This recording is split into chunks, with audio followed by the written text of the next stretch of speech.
Baik, terima kasih banyak. Kemudian yang berikutnya Ari, silakan. Cek. Halo, selamat malam semuanya. Terima kasih banyak sudah menyempatkan waktunya hadir malam hari ini di gala premier Rego Nyowo. Saya Ari Irham, berperan sebagai Ben Hur di film Rego Nyowo. Sebelum dioper lagi mic-nya ke yang lain, aku mau tanya dulu tema bajunya Ari malam hari ini tuh apa ya? Sepertinya menarik sekali gitu, agak-agak beda gitu ya. Wow, jadi temanya karena judulnya Rego Nyowo, ini literally price tag, jadi harga. Oh, ya ampun. Yes. Aku sampai bengong sendiri karena dari tadi tuh menebak-nebak itu sebenarnya pola apa gitu ya. Saya Cassandra Lee berperan sebagai Rina di film Rego Nyowo.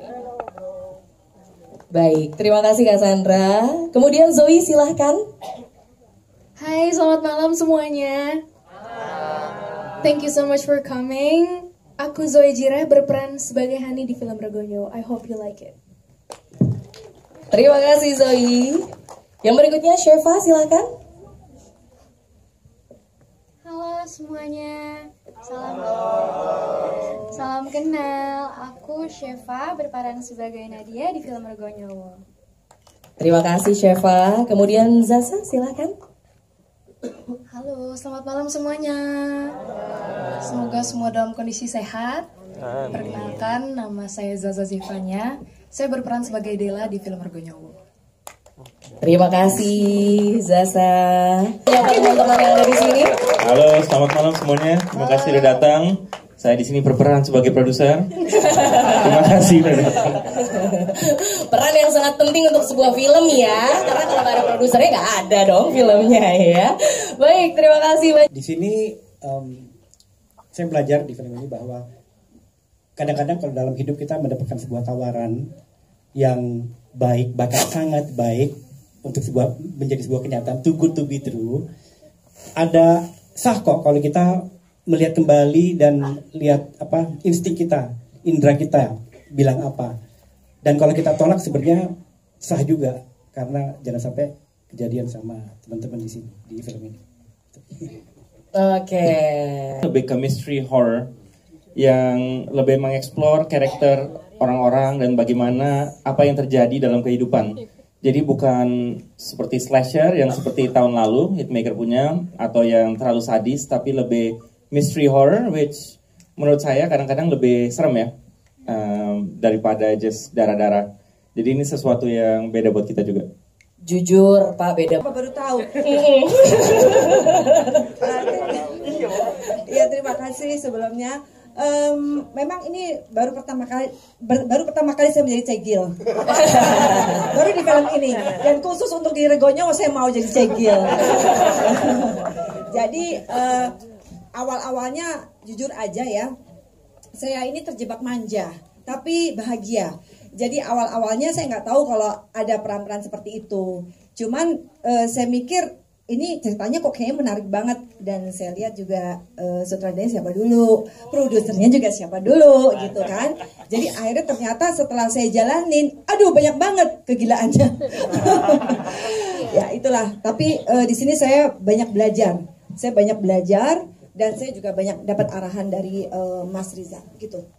Saya sih senangnya saya di sini adalah bahwa untuk setiap scene, walaupun udah prosesnya reading yang lama ya di Hitmaker, tapi tetap sebelum scene kita duduk dulu, ngobrol lagi, inget lagi, dan kita semua coba mencari inti daripada scene-nya, dan mereka semua sangat terbuka untuk itu. Jadi saya senang sekali. Kita pun mendapatkan syuting ini, biasanya saya syuting 27 hari, 26 gitu, ini 31 hari, jadi lumayan panjang. Jadi proses untuk berdiskusi itu juga nggak ngerasa terburu-buru, senangnya, dan mereka sangat open untuk itu, jadi saya senang sekali sih. Lokasi sih bukan menjadi permasalahan ya, karena permasalahan ada di tempat lain tapi bukan di lokasi. Kita syuting di Jakarta dan di Malang. Malang itu kita di daerah Batu, kita di Universitas Brawijaya Malang, di Jalan Raya Kayu, dan kita juga ada di Terminal Anjasari juga ya. Jadi itu semuanya bersyukur semuanya dapat izin dengan baik. Jadi bukan di lokasi sih.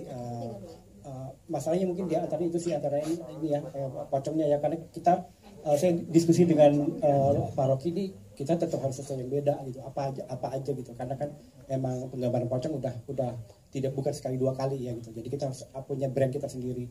Dan ternyata pas saya baca skripnya beda nih, antara lain dia gantung dan talinya nggak ada ujungnya ya, ke atas semua gitu, dan dia juga lidahnya memiliki satu karakteristik tertentu. Jadi itu sih. Kalau mengenai persen, jujur kalau itu saya nggak pernah ngitung persentase ya, tapi kalau sekarang ditanya mungkin sekitar 10 ya kali ya, 10%-an. Karena saya percaya bahwa praktikal itu juga penting. Jadi praktikal plus CGI untuk saya adalah yang terbaik ya, bukan yang full CGI. Baik, terima kasih. Hobinya baca thread. Salah satunya kenapa saya suka kosan berdarah, ini relate banget ya tentang kos-kosan. Hampir, saya bisa bilang hampir 50% kayaknya di orang di Indonesia udah pernah tinggal di kos-kosan minimal, atau kenal orang yang tinggal di kos-kosan. Dan setiap kosan itu memiliki cerita sendiri. Pastinya, ada yang bilang serem, ada yang bilang kotor, ada yang bagus banget. Dan menurut saya ini belum pernah Hitmaker explore, dan kita pernah bikin hotel, rumah, tapi kos-kosan sesuatu yang baru. Dan ceritanya juga bagus dengan banyak twist, dan pemain-pemainnya juga semuanya masih muda, youthful, jadi lebih cocok ke ya orang-orang yang tinggal di kosan sekarang ya. Dan itu buat saya relatable banget. Relatable itu adalah alasan yang kenapa saya bikin dulu. Dan kedua, of course ceritanya bagus banget. Dan hantunya beda, saya belum pernah dengar pocong gantung sih. Jadi kita bikin pertama kali. Dan ini karakternya memang cocoknya untuk mereka. Karena itu jadi memang udah pas banget, dan udah saya pilih dari awal. Dan kebetulan chemistry mereka cocok. Mereka saling suka. Each other, gak pernah berantem di lokasi. I think so, right? Jadi itu bagus. Jadi itu bagus. Kalau chemistry-nya ya, kalau menurut aku mungkin di sini lebih susah kali ya, karena Jadi makin dekat. Iya, Ya, karena jadi jadi makin makin dekat kan. Sebelumnya di Santet Segoro Pitu kita emang benar-benar jadi kakak dan adik, dan di sini ada problem. Iya, Jadi karakternya. akhirnya agak lumayan susah pas reading dan syuting, karena kita lebih mengenal lagi, sering ngobrol gitu sih. Tapi overall it went well. Ya, karena Lena dan Behur kan di sini ceritanya punya konflik, dan sedangkan aku sama Sandrina ya gara-gara project Santet Segoro Pitu kita jadi closer gitu. Dan it's kind of hard, ada susah untuk jadi ada tembokin lagi gitu loh. Nambahin temboknya lagi itu ada susah gitu. Tapi ya saat reading ya kita main games apa segala macam, dan bahkan kita main ke rumah hantu juga gitu. Ya, so it's fun. Yeah. Di kosannya juga, tapi menurut aku yang paling berat tantangannya di kebun pisang, karena adegan-adegannya yang berat, dan juga lokasinya mungkin yang bisa dibilang agak susah. Bahkan untuk datang ke sana aja kan kita harus agak jalan jauh gitu. Dan kebetulan waktu saat kami syuting di Padalarang itu lagi musim hujan tinggi banget, jadi kayak itu lumayan cukup sulit buat kami syuting di sana gitu. Yeah. Ya. Oke, baik. Pak Rocky minta kebun pisangnya tuh yang luas banget, bukan yang luas, tapi yang luas. Jadi bisa pakai drone, dan ternyata kebun pisang yang sangat luas banget itu jarang banget. Orang lokasi nyari susah, nggak ada, kurang karena kita mau pakai drone dan nggak mau ditambahin CGI, mau real gitu. Akhirnya kita dapat, tapi ya tadi sih lokasi ladang pisang yang sangat luas itu susah.